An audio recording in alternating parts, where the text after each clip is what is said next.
petit problème qui est arrivé à la maison. Et depuis même, comment dire, l'ouverture des portes, parce que nul n'était les prières et la sagesse aussi, on n'aurait même pas vu son corps. Parce que je ne sais pas comment nous avons pu faire ça, jusqu'à ce que les pompes funèbres ont permis à ce qu'on voit son corps. Ça, c'est encore, comment dire, une force du Saint-Esprit, du Seigneur, du Dieu vivant, qui vient nous donner des idées. Nous sommes allés voir les pompes funèbres, on les a dit, qu'est-ce qui nous prouve que c'est Papa Félix qui est dans ce cercueil? Qu'est-ce qui nous prouve que c'est lui? Et le monsieur nous a dit, mais l'hôpital nous a donné le nom avec le code de barre. Je dis, donc vous voulez que nous, on enterre un code de barre? Qu'est-ce qui nous prouve que c'est lui? Et au final, le monsieur, je ne sais pas par quel miracle, il a appelé après pour nous demander de passer, parce qu'ils avaient trouvé une entreprise qui pouvait décontaminer ou désinfecter le corps afin qu'on puisse le voir. Là, c'était déjà un geste que le Seigneur avait apporté dans nos vies ici. Une présence du Seigneur dans ce parcours. Il a pu nous dégager parce que Papa Félix, avant son décès, moi aussi, j'étais malade. Je peux vous dire que je savais. Mon petit frère est là, ma famille est là. Je savais que je mourrais. J'étais sûr et certain que je mourrais. Mais dès l'instant où j'ai guéri, et mon petit frère me dit, on a annoncé dans le groupe de l'église que Papa Félix n'était plus. Je dis quoi? Et dès cet instant, j'ai retrouvé les forces. Et ces forces qui nous ont permis d'aller jusqu'à nos jours. On n'a plus jamais failli. On n'a plus jamais failli. Donc, je souhaiterais qu'aujourd'hui, que nous rendons grâce parce que pendant tout ce temps, Dieu ne nous a pas oubliés. Il n'a pas oublié nos familles qui sont démunies en Afrique, qui auraient pu être ravagées par toutes ces maladies. Non, il n'a pas oublié nos familles. Il a continué à protéger chacun de nos parents. Il a continué à protéger chacun de nos frères, chacun de nos sœurs, chacun de nos enfants. Personne de nous, entre-temps, n'a encore vécu cela. Et même s'il y a eu des gens qui ont vécu cela, nous savons que le Seigneur l'a voulu. Nous savons que le Seigneur a accepté cela et qu'il a continué à veiller sur nous. Quand il nous fait des promesses, il réalise ces promesses. Il est toujours avec nous. Et je crois, parce que Papa Félix lui disait souvent, fils, il ne faut jamais baisser les bras. Et je peux vous rassurer que depuis ce temps, je n'ai pas baissé les bras. Je n'ai pas baissé les bras parce que j'ai connu le Seigneur trop tard dans ma vie. Trop tard, à l'âge de 24 ans. J'en ai 30 et 35 ans aujourd'hui, mais je l'ai connu. Et depuis que je l'ai connu, je crois à ses bienfaits. Je crois à tout ce qu'il peut nous apporter dans la vie. C'est pour cette raison que je vais demander à Cédric de prier encore. De prier encore parce que je ne sais pas si nous aurions une vie sans ce Seigneur dans notre vie. Je ne sais pas, quand je vois mes enfants, l'amour qu'ils ont pour leurs amis. Quand je vois aujourd'hui notre voisin aussi d'à côté, Michel, qui se déplace pour venir vivre, partager ce moment avec nous, je dis, le Seigneur, il est merveilleux. Il est tellement bon. Il est bon. Et de la manière dont il est bon, on ne peut pas l'oublier. Donc, remercions-le. Oui, Éternel, Dieu Tout-Puissant, nous venons de le dire, tu es bon. Tu es bon pour nous, même au-delà de ce que nous pouvons imaginer. Nous ne savons pas par quoi nous échappons tous les jours, Seigneur. C'est ta main qui nous garde. C'est ta main, c'est par ta main que nous sommes debout. Éternel Dieu Tout-Puissant, nous voulons rendre gloire. Nous voulons proclamer ta bonté. Nous voulons proclamer, Seigneur, ta grandeur dans nos familles. Que tout le monde puisse reconnaître que tu es Dieu. Que tout le monde puisse reconnaître que tu es Dieu pour toujours, que tu n'as pas cessé d'agir. Tu étais là dans la vie de papa, mais tu demeures dans nos vies. Dans la vie de chacun d'entre nous, Seigneur, tu es là. Tu es le garant de notre espérance. Tu es celui qui nous tient debout. Alors ce matin, nous ne voulons pas nous taire, Seigneur. Nous ne voulons pas rester muets devant toutes tes grandeurs, tout ce que tu réalises, chaque miracle qui est réalisé pour nous dans nos vies. Oui, nous voulons parler de toi.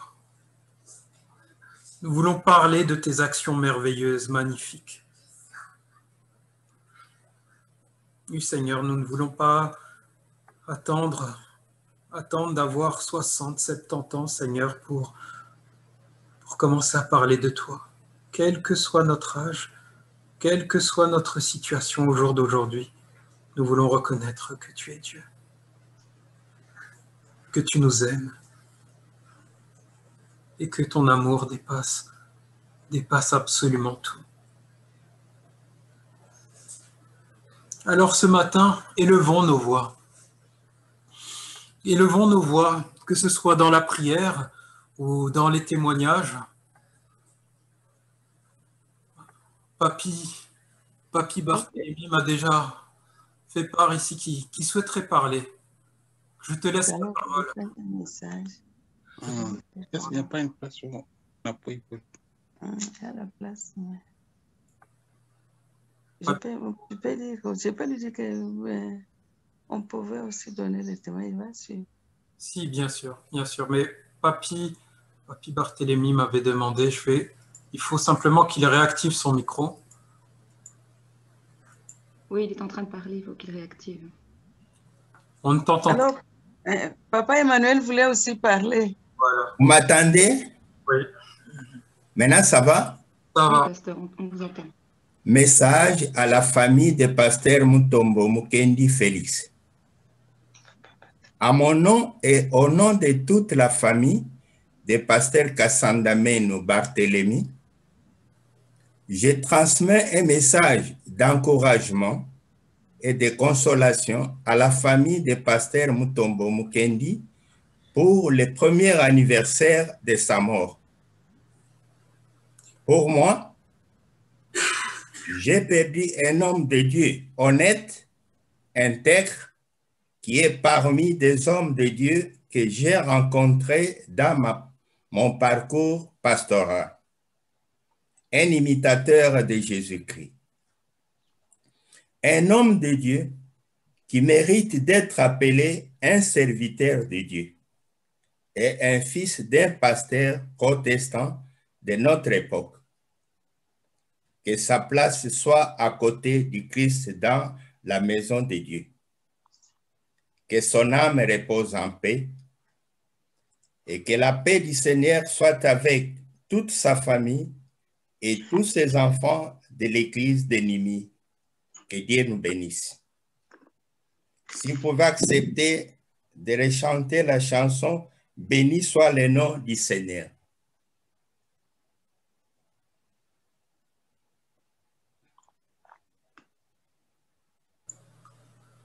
Oui, merci. Merci, Papy, pour ce message. Nous allons rechanter ce chant « Béni soit le nom du Seigneur ».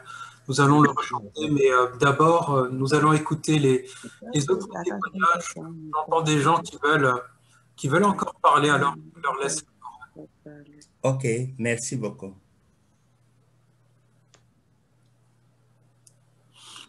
Oui, Papa Emmanuel voulait parler. Ok.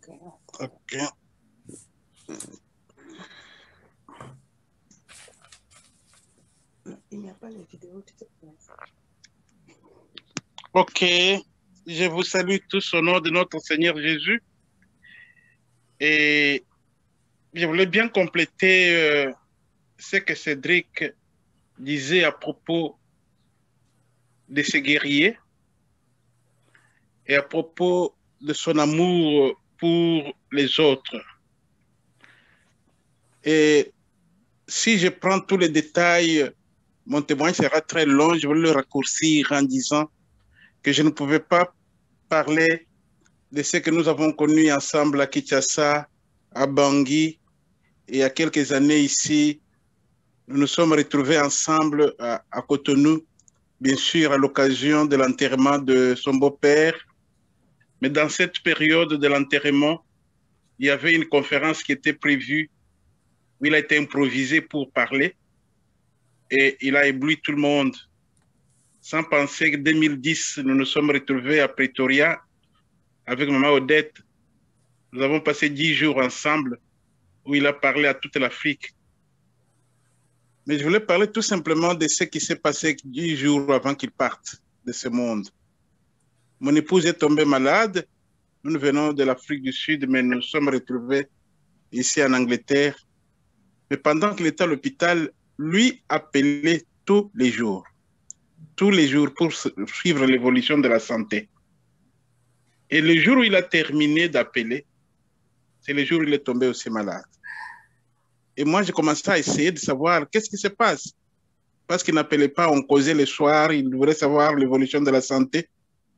Et je me retrouve que le jour où j'ai eu le coup de téléphone, la réponse à mon appel, c'est pour dire qu'il est à l'hôpital, puis que Dieu l'a rappelé. Et le message pour son départ me venait de l'Afrique. On m'appelait du Gabon pour me dire ce que tu as appris. J'ai dit non, c'est quoi? On me donne la nouvelle et je vérifie. En Belgique, on me le confirme. Réellement, quelqu'un qui a totalement donné sa vie à Dieu et totalement donné sa vie aux autres. Et je peux lire ce que, avant que je puisse prier avec nous, ce que Paul dit aux Philippiens. Il dit, car Christ est ma vie et la mort m'est un gain. Cette expression de Paul, il a fait aussi sien. Il a fait aussi, c'est ce qu'il nous l'a laissé aussi comme héritage. Christ ma vie. Et il a totalement vécu pour le Seigneur. Il a donné sa tête complètement à Dieu. Un homme d'un grand savoir, un savant. Et il pouvait donner cette tête à autre chose qui pouvait lui procurer beaucoup d'argent. Ça, c'est pour appuyer encore ce que notre frère, notre fils Cédric dit. C'est quand on est intelligent, on peut se dire, j'ai fait toute autre chose qui peut me procurer beaucoup de moyens, mais il a donné totalement à la connaissance de la parole, à la théologie. Et il a exprimé cela en offrant au monde ce qu'il a appris. Et toute sa vie était confiée au Seigneur. Nous voulons vraiment remercier le Seigneur pour sa vie. Et nous voulons que la famille puisse toujours puiser sa force en Dieu. Nous étions vraiment abattus, mais le Seigneur fait son miracle en redonnant la force à chacun de nous. Je voulais prier avec vous. Seigneur Dieu de gloire, nous voulons te dire merci de cette année. L'année était dure. L'année 2020 jusqu'à cette année 2021, nous avons vu notre frère partir. Nous étions abattus et blessés. Et nous savons aussi, Seigneur notre Dieu, que sa famille était vraiment déchirée. Mais quand nous le voyons parler, nous te remercions parce que nous savons que ton Esprit Saint a travaillé au-delà de tout ce que nous pouvons imaginer. Quand nous le voyons, Seigneur, être debout, c'est parce que toi qui blesses, tu guéris. Et nous te demandons de guérir jusqu'au bout. Et vraiment leur mettre la joie de vivre, la joie d'être avec toi. Nous savons que quand il y a la peine, il y a aussi la joie que toi tu donnes. Et quand nous le voyons, nous croyons à ton miracle. Nous croyons à ton action au-delà de tout ce que nous pouvons imaginer. Il pouvait être toujours par terre, en train toujours de pleurer. Mais toi, Seigneur, le ressuscité d'entre les morts, toi qui nous as dit que la mort a été vaincue, nous voulons te rendre grâce et te glorifier. C'est au nom de Jésus-Christ, notre Seigneur, que nous te prions. Amen. Amen. Amen. Amen. Un autre témoignage. Ah, Mayaya veut aussi veut aussi partager. Oui, je vous vois vous lever les mains. Il suffit simplement de réactiver le micro. Voilà. Ouais. Yeah. Merci beaucoup. Shalom, shalom à tout le monde. Je vais seulement dire un petit témoignage de mon papa. Il est mon papa, il reste mon papa. Ce que je veux dire que papa, quand on regarde papa, on voit l'amour. Il était une personne, même s'il raconte quelqu'un pour la première fois, il te donne, il a toujours ses bras ouverts pour t'accueillir, pour te saluer, pour vraiment te mettre sur sa poitrine. Quand on voit papa, on voit l'amour qu'il a montré à tout le monde. Que vraiment l'amour là puisse continuer. Il nous a laissé l'amour là comme exemple. Il n'a pas choisi, je dois aimer qui et laisser qui, nous tous, n'importe quelle tribu. Il nous a accueillis, il nous a laissé son amour. Un homme simple, un homme, je m'arrête là, mais je vais dire ce que ma fille a dit la nuit, après avoir prié, parce que ici chez nous, on appelle, en Hollande, on appelle grand-père Opa. Elle est venue en chambre et me dit, maman, tu sais que Dieu a choisi Opa parce que Dieu aime de bonnes personnes à ses côtés. C'est pour cela elle a 13 ans. C'est pour cela il a choisi de prendre Opa. Mais sache que, parce qu'ils entendent toujours, je dis que Opa va revenir, j'attends qu'on me dise qu'il est revenu, qu'il n'était pas parti. Mais me dit, mais Opa ne va pas revenir, c'est nous qui allons le rencontrer là-bas. Mais sache que Opa est très content de tout ce que vous faites. Il est fier de vous. Et en anglais, he's proud. Il me dit, Yaya, sache que Opa, il est fier de vous. Tout ce que vous faites là, il regarde, Alors moi, tout d'un coup, j'ai eu la force. Je dis, il dit, regardez, les gens que ils prennent, ils ont pris mon exemple. Les gens qui continuent avec ce que j'avais laissé. Comme elle a dit en anglais, j'essaie de traduire en français. Alors, j'ai eu la force en moi que ce n'était pas ma fille qui parlait, c'était vraiment notre message que... C'était vraiment un message que Dieu nous a envoyé parce que c'est pas facile. Mais vraiment, nous disons merci. Ouais, c'est ça. Amen. Merci beaucoup. Merci. Merci. J'entendais d'autres personnes. Si vous voulez partager quelque chose, vous pouvez réactiver tout simplement votre micro. Bonjour à tous. Bonjour, vous m'entendez? C'est Annie. Bonjour. Oui, on t'entend, maman Annie. Bonjour, Annie. Voilà. Je ne veux pas être longue, mais je vais juste partager 2 ou 3 petites choses. J'adhère tout à fait à tout ce que tout le monde a dit. Mais premièrement, en tant que membre de l'Église et personne participant à l'intersection du mercredi soir chez nous, je tiens à vous dire que j'ai appris quelque chose du pasteur. C'est ce que nous avons tous appris. On s'est toujours basé sur la parole de Dieu. On n'est pris pas en l'air. On lit une parole et à partir de la parole, nous prions. Ça, c'est une chose et c'est quelque chose qui m'accompagnera toujours et c'est quelque chose que je partagerai toujours aux gens qui prennent des moments de prière avec moi. Et la deuxième chose, c'est que il a toujours considéré chaque personne, quel que soit son âge, que ce soit un enfant nouveau-né ou une personne d'un âge mûr, chaque personne était importante. Quand il s'adressait à vous, quand il communiquait avec vous, il était réellement là avec vous. Il écoutait votre histoire et il échangeait avec vous vraiment en étant présent, pas en pensant à autre chose, mais en pensant à vous et à votre situation. Et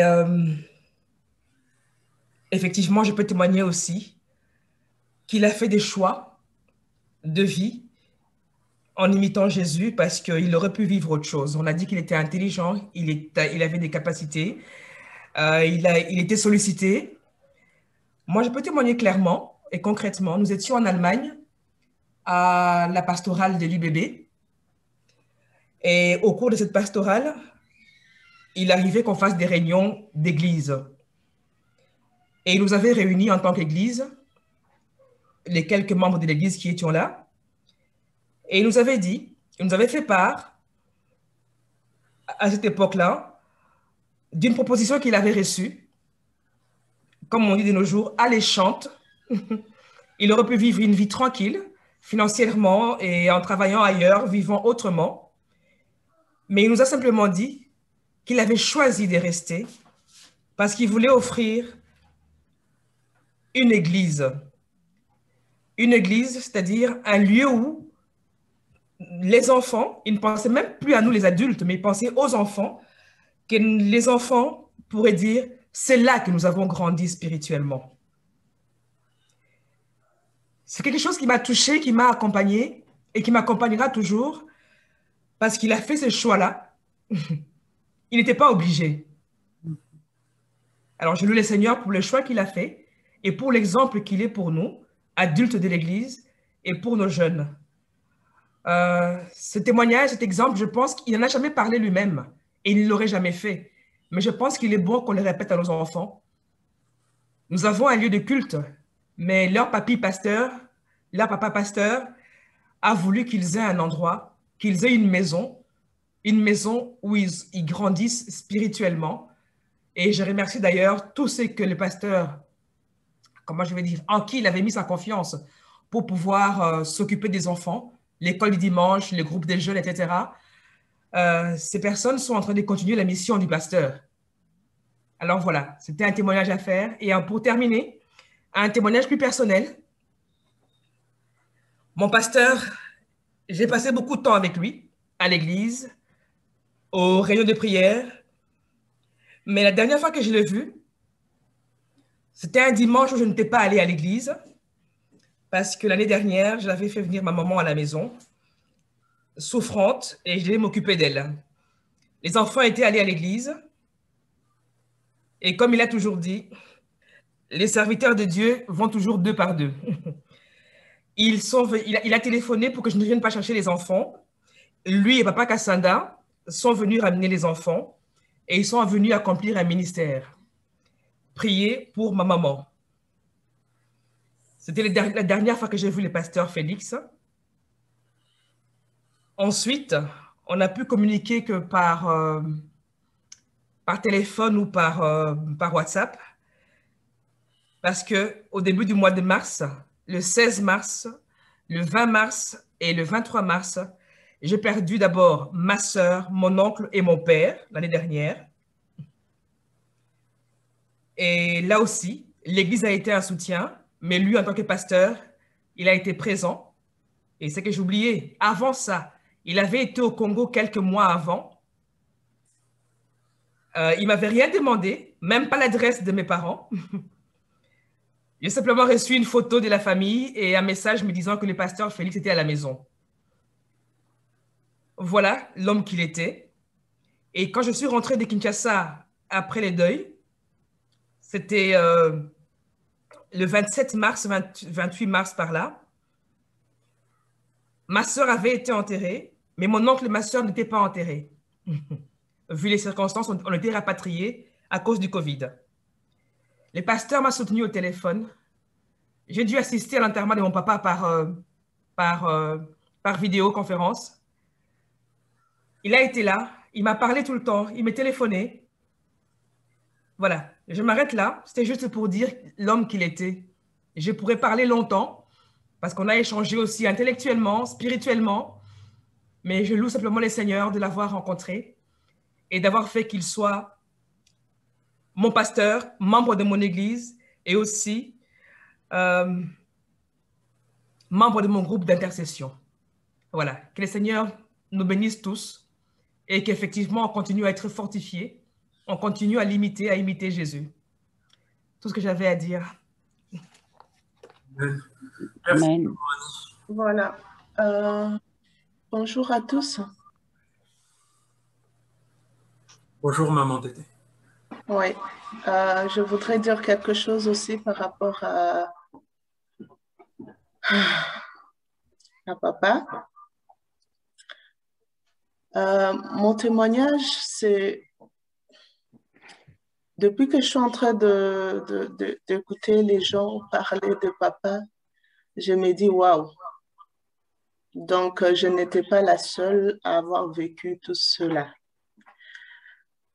J'ai rencontré Papa Mutombo, je pense que c'était lors de la pastorale de l'UBB en Allemagne. Et franchement, je ne sais pas comment vous dire, comment cette rencontre s'est faite, mais tout ce que je sais, c'est que quelque temps après, on était devenus très, très proches. Et je pense que c'est vraiment lui qui a été l'acteur principal. Ça veut dire qu'on s'est rencontrés, on s'est dit bonjour, et puis il a commencé à me poser des questions. Et puis le lendemain, je pense que j'avais chanté. Il est venu me dire, mais tu chantes avec ton cœur, comment ça se fait? Je lui ai raconté un peu mon témoignage et il m'a encouragée et c'était parti. Bref, je pense que pendant les quelques années que je l'ai connu, c'est devenu un véritable père pour moi. Un père parce que au-delà de l'amour, tout ce qui a été dit, quoi, quand il vous rencontre, il dégage une énergie, l'amour vous vous sentez tout de suite en confiance, vous vous sentez tout de suite devant un papa, un père. Mais au-delà de ça, c'était vraiment un conseiller aussi. Vous savez qu'il était professeur d'université et je faisais des études doctorales pour ça. Et c'est vraiment quelqu'un qui m'a beaucoup soutenue. Même quand j'ai commencé à sentir que ça n'allait pas, à chaque fois qu'on parlait, il me disait, ma fille, tu en es où? Est-ce que tu es déjà avancée? Tu termines quand? Et vraiment, il t'encourage, quoi. Et même après ces temps-là, il a continué à m'encourager parce que je devais aller au Congo, je devais récupérer mon poste, ce qui n'était pas facile.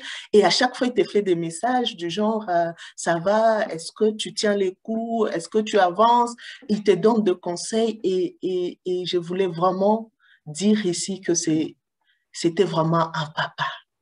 Un papa dans tous les sens du mot, qui te soutient, qui te conseille, qui t'aide à avancer. Et au-delà d'être papa, c'était aussi, je ne sais pas comment le dire, quelqu'un qui est là sans que en fait, tu ne le veux pas, mais lui, il est là et il te fait du bien.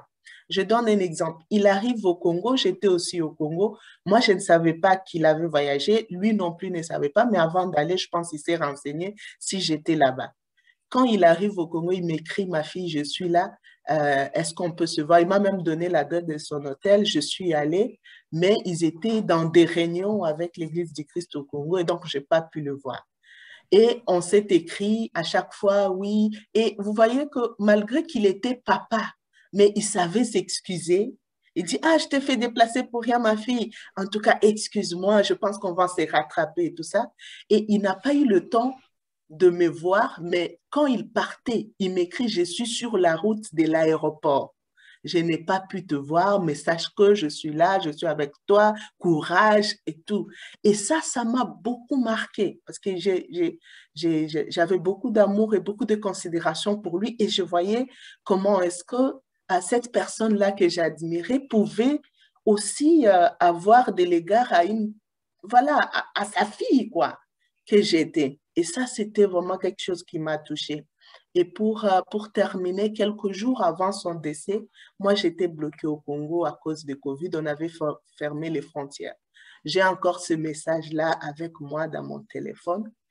Il m'a écrit, lui, il était en Belgique, il m'a écrit, Dédé, tu es où? Tu es au Congo ou tu es en Belgique? J'ai dit, non, papa, je suis bloquée ici au Congo à cause de Covid. Et il m'a fait un message d'encouragement. ma fille, sois forte, protège-toi bien et tout ça. Donc, il m'a vraiment, pour moi, c'est comme s'il me laissait ces dernières paroles. Et après ça, je lui ai dit merci papa et tout ça, on aura le temps de se voir là-bas. Et quelques jours après, j'apprendrai que mon papa était parti. Donc, je viens vraiment témoigner de la bonté de cet homme-là, de l'amour de cet homme-là, de l'encouragement de cet homme-là. Il a contribué d'une façon ou d'une autre à ce que je suis aujourd'hui et il m'a marqué profondément. Ma prière et mon exhortation pour la communauté, c'est vraiment qu'on ne s'arrête pas à dire ce qu'il était, mais qu'on essaye d'être comme il l'était. C'est vrai qu'on ne sera jamais comme lui totalement, mais le Seigneur peut nous faire la grâce. La Bible dit, la nature ne vous enseigne-t-elle pas? Et que sa vie aussi puisse nous enseigner certaines choses, l'amour, la compassion, l'encouragement, le soutien des autres, que sa vie puisse être une leçon pour chacun de nous dans la communauté, afin qu'il continue à vivre à travers ce qu'il nous aura communiqué. Voilà. Que Dieu vous bénisse tous. Amen. Merci pour ce témoignage. Je ne sais pas si l'un ou l'une d'entre vous voudra encore prendre la parole.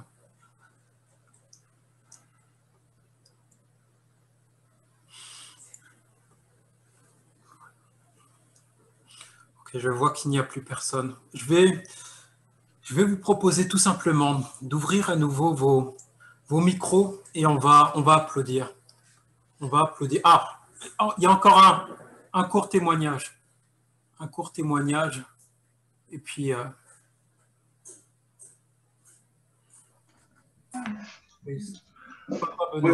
Oui, bonjour, bonsoir à l'heure où vous me suivez. Je me présente, je suis Benoît, je connais Papa Félix comme mon beau-père, il n'y a pas beaucoup d'années. La première chose qui m'a plu, le jour qu'il m'a accueilli chez lui pour prendre la main de sa fille, en tout cas, je me suis retrouvé, en tout cas, je suis entré dans une très bonne famille, une famille religieuse, pratiquant, digne de son nom, et puis honnête. J'ai pu discuter avec Papa Félix. On a fait ce qu'on pouvait faire. Quand je suis rentré, j'ai fait ce que je pouvais faire, et puis lui, il a accepté tout ce qu'il m'avait proposé. À chaque vacances, j'étais chez le papa, on travaillait ensemble. Il aimait son petit jardin, on travaillait toujours ensemble. Papa me disait toujours, mon fils, il m'appelle papa, moi je lui appelle papa. Je dis, mais qui est papa? Vous êtes pas? Je dis, non, papa, tu peux me faire comme mon frère qui est assis à côté de toi là. Si on peut faire le petit jardin là, comme ça, papa Benoît, on peut faire ça, on peut faire ça. Il dit, ok papa, on va faire. C'était un monsieur qui a un cœur humble, digne, sage et puis honnête. Donc, tu ne peux pas réserver, il n'a pas de réserve pour quelqu'un. Tout le monde était utile et puis valable. C'était un monsieur extraordinaire. 3 jours avant qu'on lui amène à l'hôpital, il m'a écrit, papa Benoît, je ne me sens pas très bien, mais je te remercie. J'ai toujours le message là sur mon portable jusqu'aujourd'hui. Je te remercie d'avoir travaillé ensemble avec moi. Tout ce que tu avais, on a travaillé ensemble dans le jardin. En tout cas, du courage, je vous remercie de tout ce que tu as fait. C'est comme s'il savait. C'était sa manière de me dire au revoir, je ne sais pas. Mais il m'a remercié. Je l'écris là jusqu'aujourd'hui, je le garde toujours. C'était un monsieur humble qui aimait tout le monde, qui avait le cœur. Oui, il m'appelait, on discutait sur le corona. C'est lui-même qui me donnait des conseils. Enlever les chaussures, il ne faut pas que les chaussures soient dehors, tout dedans. Donc, c'était un monsieur, un conseiller, un père qui voulait que tout le monde est combattant. Et la dernière chose que je veux vous dire, le mot que ma fille avait donné hier, là, que Dieu aime, appelle les gens qui sont honnêtes pour être à côté de lui. Et le dernier mot que je vais dire, papa est fier de vous, Cédric, Annette, Mike et ma femme. Suivez le chemin de papa. Continuez. Bien sûr, il est seul. Il est unique à sa manière, mais la foi en Jésus, il faut le continuer. Je vous remercie.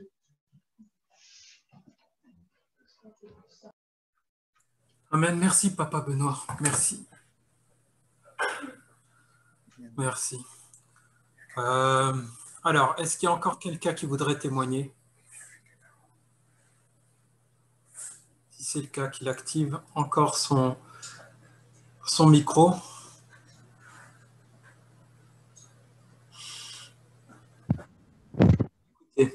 Ah, oui, papa, oui, tonton Gustave, tu souhaiterais témoigner? Juste partager un encouragement. D'accord. C'est vrai que nous sommes tristes. Je voulais partager un texte de l'apôtre Paul aux chrétiens de Thessalonique. Ils étaient tristes comme nous le sommes aujourd'hui. Ils se demandaient, mais le Seigneur n'est pas encore revenu. Quel est l'avenir de ceux qui partent avant le retour du Seigneur? Et l'apôtre partage avec eux, pas sa propre parole, mais la parole que Dieu a mise sur son cœur. Alors, donc, si vous avez votre Bible, prenez l'épître de Paul, la première épître, au chapitre 4, à partir du verset 13. Donc, 1 Thessaloniciens 4, à partir du verset 13. Le frère Félix nous a dévancés, mais nous ne rejoindrons pas le Seigneur avant lui. Alors, je lis dans la version à la colombe. Nous ne voulons pas, frères, que vous soyez dans l'ignorance au sujet de ceux qui dorment, afin que vous ne vous attristiez pas comme les autres qui n'ont pas d'espérance. En effet, si nous croyons que Jésus est mort et qu'il est ressuscité, nous croyons aussi que Dieu ramènera aussi par Jésus et avec lui ceux qui se sont endormis. Voici en effet ce que nous vous déclarons d'après une parole du Seigneur. Nous les vivants, restés pour l'avènement du Seigneur, nous ne devancerons pas ceux qui se sont endormis.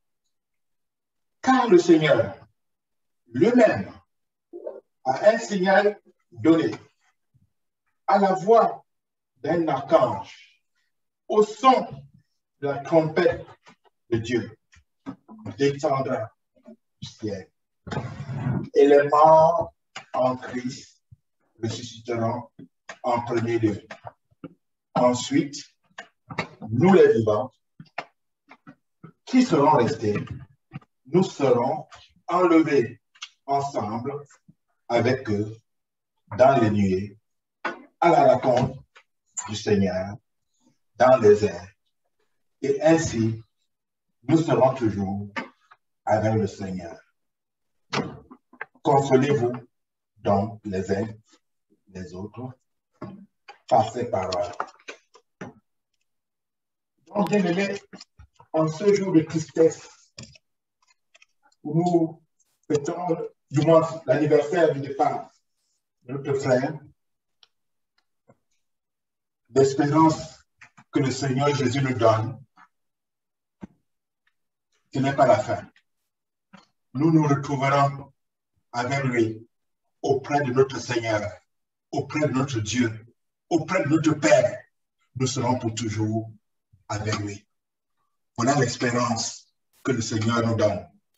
Voilà, cette espérance se trouve en aucun autre, sauf en Jésus-Christ.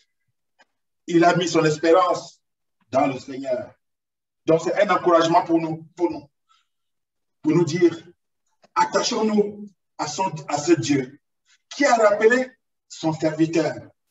Attachons-nous à ce Sauveur et nous serons avec lui et avec notre bien-aimé au pied de notre Dieu, au pied de notre Seigneur. Donc, que la tristesse ne nous envahisse pas, que nous ne soyons pas attristés comme les autres, parce que nous nous reverrons là-haut, auprès de notre Dieu, auprès de notre Père, auprès de notre Seigneur. Voilà ce que le Seigneur Jésus-Christ nous a donné. Il est ressuscité. Nous aussi, si nous mettons notre confiance en lui, nous ressusciterons. C'est sûr, notre bien-aimé ressuscitera aussi. Et si nous sommes attachés au Seigneur, nous ressusciterons aussi. Et nous nous reverrons là-haut, près de lui. Que son nom soit béni. Amen. Amen.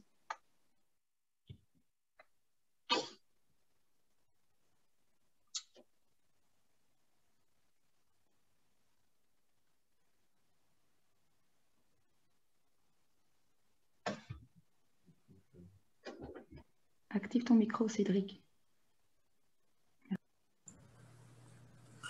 Ah, merci Christelle. Merci Christelle de me dire que mon micro. Je parlais dans le vent. Je reprends. Donc, j'étais en train de vous dire tout simplement, ouvrons nos micros afin d'applaudir tous ensemble pour rendre gloire à notre Seigneur, lui qui a réalisé tant et tant de choses dans la vie de papa et qui réalisera encore dans nos vies. Nous allons acclamer le Seigneur et puis ensuite nous passerons à la prédication. C'est un culte un petit peu spécial. Oui, on veut déjà me devancer, j'entends déjà des gens qui veulent applaudir.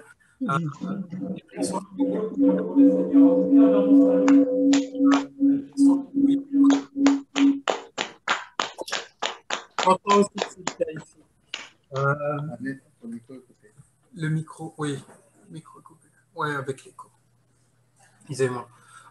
Et oui, j'étais en train de vous dire donc que nous devons acclamer notre Seigneur qui mérite vraiment que nous puissions passer non seulement le temps que nous passons ici, mais que nous puissions dédier nos vies comme Papa l'a fait, dédier nos vies pour lui, pour Dieu.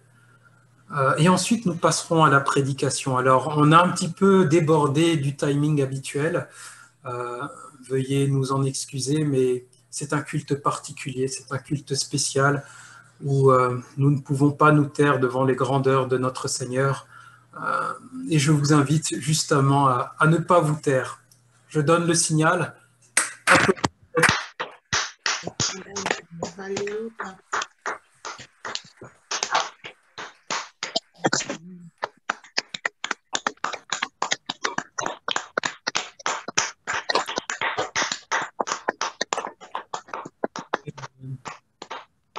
Ma chère Christelle, est-ce que tu veux bien prier pour la suite? Oui, bien sûr. Que nous puissions ouvrir nos cœurs et nos oreilles à la parole du Seigneur, que nous puissions être tous bénis et sortir de ce culte changé. Pas changer avec comme on voudrait l'être, mais changer véritablement par Dieu, pour Dieu. Je te laisse la parole, Christelle. Amen. Merci, Cédric. Prions tous ensemble. Notre Père bien-aimé, c'est vers toi que nous nous approchons ce matin et je veux déjà te dire merci pour toutes ces personnes qui sont là, qui font acte de présence pour célébrer ton nom, mais aussi pour se rappeler, Seigneur, de l'homme merveilleux, du serviteur merveilleux qui était Papa Félix. Nous te remercions de l'avoir mis parmi nous parce qu'il a été un exemple, il a été un modèle pour nous. Que nous, à notre tour, nous puissions non seulement prendre exemple principalement sur toi, mais aussi sur cet homme qui était fidèle envers ton amour, envers ta parole, Seigneur. Merci, Père éternel, de changer nos vies, que tout ce que nous avons entendu puisse avoir un impact, Seigneur. Et ce que nous entendrons encore à travers la parole de ton serviteur, Pasteur Marcel, soit aussi un impact dans nos vies, un changement radical, parce que nous voulons, Seigneur, t'accepter, t'aimer toute notre vie, parce que nous savons que tu en as payé le prix, parce que tu nous as aimés, que tu as fait de nous tes enfants.